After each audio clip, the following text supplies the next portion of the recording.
안녕하세요. 안녕하십니까? 네, 오늘은 대쟁투 네 번째 시간입니다. 예, 제목이 무엇인가요? 진리를 위해 굳게 섬. 예, 진리를 위해 굳게 섬. 영어로는 이제 서다는 게 standing이잖아요. standing for the truth. 진리가 truth인데 진리가 곧 누군가요? 예수 그리스도죠. 네. 그 예수 그리스도를 위해서 굳게 서는 것. 또 쉽게 표현하면 예수 그리스도를 믿는 신앙 때문에 물러서지 않고 굳게 서는 것. 이런 경험 해보셨나요? 네. 우리의 삶 속에 진리를 위해서 쉽게 얘기하면 네. 공의, 불의를 저버리고 하나님을 위해서 굳게 선다는 그런 제목으로 우리 오늘 공부를 해보도록 하겠습니다. 오늘 저희와 함께 공부하시는 많은 또 그간 오랜 신앙을 지켜오신 분들이 이런 경험들을 그간 많이 해보시지 않았나 싶은 생각이 듭니다. 네, 그렇죠. 이제 진리를 위해서 굳게 서려면 어려움이 있잖아요. 네. 결국 박해가 있었죠. 그 박해 가운데서도 그 박해에 굴하지 않고 이제 목숨을 걸고 신앙을 지키는 거죠. 그래서 요즘은 참 드물겠지만 정말 공산 국가에서 신앙을 위해서 굳게 서는 많은 사람들도 있잖아요. 네. 그래서 오늘은 진리를 위해서 굳게 섬이라는 제목으로 이제 공부를 해보겠습니다. 그래서 특별히 여러분이 다 아시겠지만 다니엘서와 요한계시록은 앞으로 있을 일들에 대해서 기록된 책들이잖아요. 그러니까 특별히 이 사단이 정치적, 종교적 권력을 이용해서 이 진리, 신앙을 지키는 사람들을 핍박하고 멸망시키는 이런 시대, 이 기간이 예언되어 있잖아요. 그래서 이 종교적 신앙의 권력을 이용해서 이 진리를 지키는 사람들을 무너뜨리고 지혜로운 사람들을 일부 걸려 넘어지게 하고 또 그들은 정해진 때가 올 때까지 어떻게 연단되고 정결해지고 흠없게 된다는 것입니다. 정말로 우리가 박해를 받게 되면 어려움을 겪게 되면 우리의 신앙에 있는 이 찌꺼기들이 어떻게 되나요? 걸러지잖아요. 네. 그래서 정금같이 나오잖아요. 그래서 때로는 이 신앙이 생활을 하면서 우리에게 어려움이 오는 것은 정말 힘든 것도 있지만 정말 우리를 사랑하셔서 우리에게 있는 모든 죄악의 찌꺼기, 잘못된 생각, 정금같이 하나님만을 위해서 순수한 신앙을 갖게 되는 그런 좋은 결과도 있다는 것을 기억하면 좋겠습니다. 그래서 특별히 이 역사를 되돌아보면 이 암묵기라는 이 시대가 있어요. 그 암묵기의 이 시대에 이 진리에 대한 의문이 제기됐을 때 이 진리를 위해서 목숨을 굳게 바친 사람들이 있었다는 거죠. 진리의 수호를 위해서 나가는 사람도 있고 진리를 위해서 기꺼이 목숨을 바친 사람들. 예수님을 위해서 우리가 기꺼이 목숨을 바칠 수 있을까요? 아멘. 어렵죠? 네. 그래서 예수님을 위해서 목숨을 바치기 어려우면 예수님을 위해서 살라는 거죠. 네. 살기는 쉽잖아요. 예. 예수님을 위해서 기꺼이 삶을 바쳐 사는 그런 삶을 살았던 네, 많은 사람들이 갑자기 목숨을 바치지는 못할 것 같죠. 예, 매일의 삶 속에서 우리가 연단되고 훈련이 될 때 마지막에 우리가 굳게 서서 목숨을 바칠 수 있는 성도가 되지 않을까 싶습니다. 아멘. 그렇습니다. 그래서 이런 일들은 하루아침에 이루어지는 일이 아니죠. 그래서 순간순간마다의 쉽게 얘기하면 그런 내공이 쌓이고 순간순간이 하루가 되고 하루가 한 달이 되고 한 달이 1년이 되고 그래서 평생이 되는 거죠. 이런 일들은 매 아침이나 매 저녁 우리가 하나님과 함께 깊은 관계를 맺는 신앙의 관계를 통해서 이런 파운데이션이 이루어지는 것이고 그런 파운데이션이 빌드업 되어 나갈 때 우리의 신앙이 하늘 향해서 나가는 것이지 우리가 어느 날 갑자기 우리가 뭐 야채를 먹는다고 해서 건강이 나쁜 사람이 갑자기 건강이 좋아지지 않듯이 우리의 신앙도 우리가 꾸준하게 건강식을 먹었을 때에 우리가 건강을 유지하는 것처럼 우리의 신앙도 매일의 삶 속에서 하나님과 관계를 맺고 살아갈 때에 우리의 신앙의 삶이 건전해지고 하늘 향해서 가는 삶이 되겠습니다.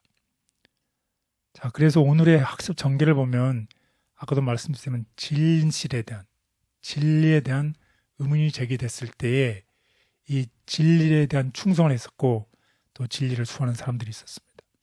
특별히 아주 어려운 가운데서 이 진리를 수호하기 위해서 말씀을 나눴던 왈데스인 사람들에 대해서 공부를 하겠고, 또 그런 가운데서 이 종교의 잘못된 부분들에 대해서 그것을 바로잡고 그것에 옳은 외침을 외쳤던 존 위클리프에 대해서 공부하겠고, 그 다음에 그 후에 있었던 존 후스에 대해서 우리 공부하는 시간을 갖도록 하겠습니다. 그러면 하나님의 말씀을 지키기 위한 그 종교 개혁자들을 소유시켜 주시는 거죠? 예, 그렇습니다. 그래서 이제 박해의 그 기간 동안에 그냥 박해에 대해서 우리가 무릎을 꿇고 거기에 저항하지 않고 그냥 순응하는 것이 아니라 네.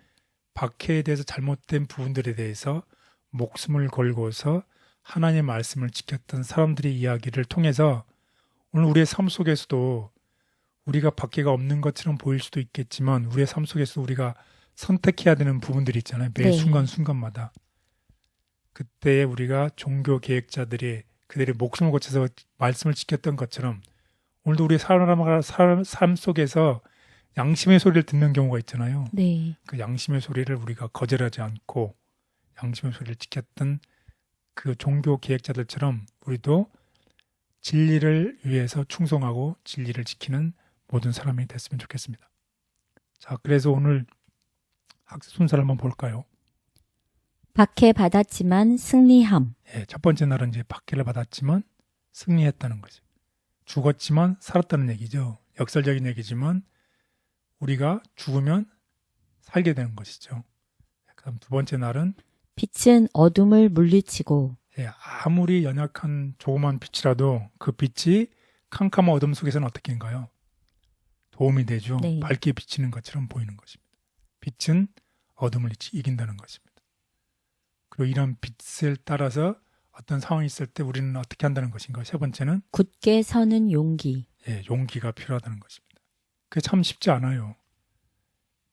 이제 결혼한 가족이 있고 뭐 이렇게 사회적 지위가 있으면 옳은 일임에도 불구하고 그것을 옳은 말을 하지 못하고 물러서야 될 때도 있을 수 있잖아요. 그런데 그러지 않고 굳게 서는 용기가 필요하다는 것입니다.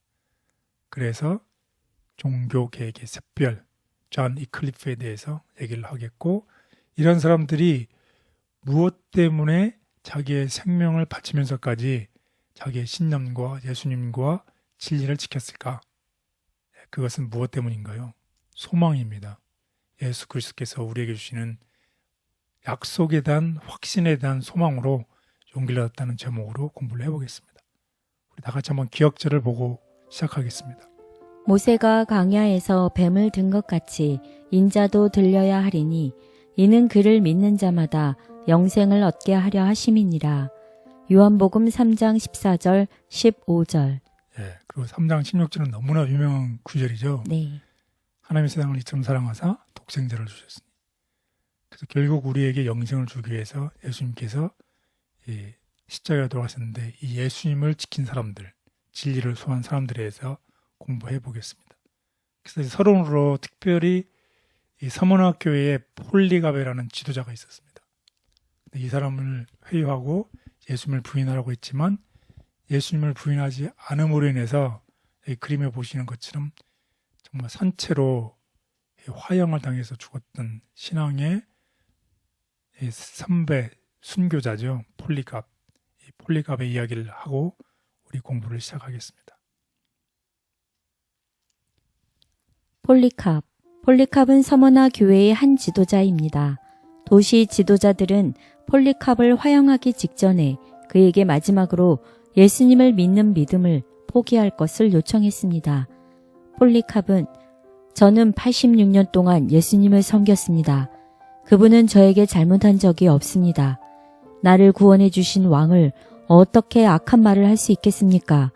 라고 대답했습니다. 과거에는 믿음을 위해 죽음을 선택한 사람들이 있었습니다. 그들은 자신의 생명을 구하기 위해 예수님을 거부하지 않았습니다. 그들의 이야기는 우리에게 용기와 희망을 줍니다. 이번 주에는 이 기독교인들이 죽음을 당하면서도 예수님께 충성을 다할 수 있었던 중요한 규칙에 대해 살펴볼 것입니다. 그리스도인들은 그들에게 가해지는 고난과 핍박 가운데에도 예수님께 충성하였다. 하나님은 종들에게 감당할 수 있을 만큼 빛을 주시며 그들의 삶과 믿음을 한 걸음씩 인도하신다. 하나님의 말씀은 그들에게 기쁨과 약속을 주었으며 그들의 겪는 고난조차도 그리스도의 고난에 동참하는 특권으로 여겨졌다. 그들은 주께서 보여주신 부활의 소망과 생명의 면류관을 주시겠다는 약속을 기억하며 사람의 권세보다 하나님의 말씀에 순종하였다.